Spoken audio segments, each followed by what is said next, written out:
એ હડમતિયા કાળુ બાપુ સુધી ગઈ સાહેબ સતાધારથી. આજ પણ એ સાધુડા સાહેબ અનાજનો દાણો નથી ખાતા અને એને કોથળાનું કંતાન પહેરે. આ કોઈ એમ કે કલિકાલમાં આ યોગી હોય, કલિકાલમાં જોગી હોય, કલિકાલની અંદર સાહેબ આવો મહાપુરુષ હોય. આ કલિકાલમાં આવી વિભૂતિના દર્શન થાય તો એક વખત એને હડમતિયા જવું પડે સાહેબ, કાળુ બાપુના દર્શન કરવા પડે. શું એની અલગારી ફકીરી સાહેબ. આ સતાધારના બાપુને એવું કીધેલું, રોજ સતાધારના સાધુ એ બાપુ થાળ જમે ને પછી થાળ વધે ને એનો પ્રસાદ જમતા હતા કાળુ બાપુ.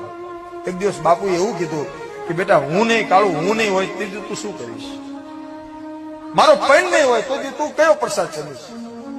રોજ તારે એવું નિયમ છે કે હું થાળ જમી લઉં, મારો વધેલો પ્રસાદ તું જમેશ, પણ મારું ખોળિયું નહીં હોય તે તું શું કરીશ?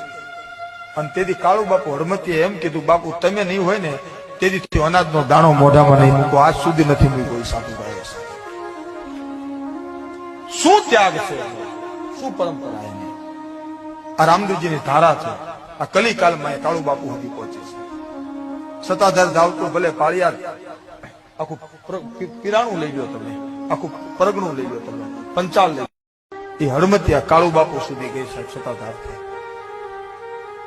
આજ પણ એ સાધુડા સાહેબ અનાજનો દાણો નથી ખાતા અને કોથળાનું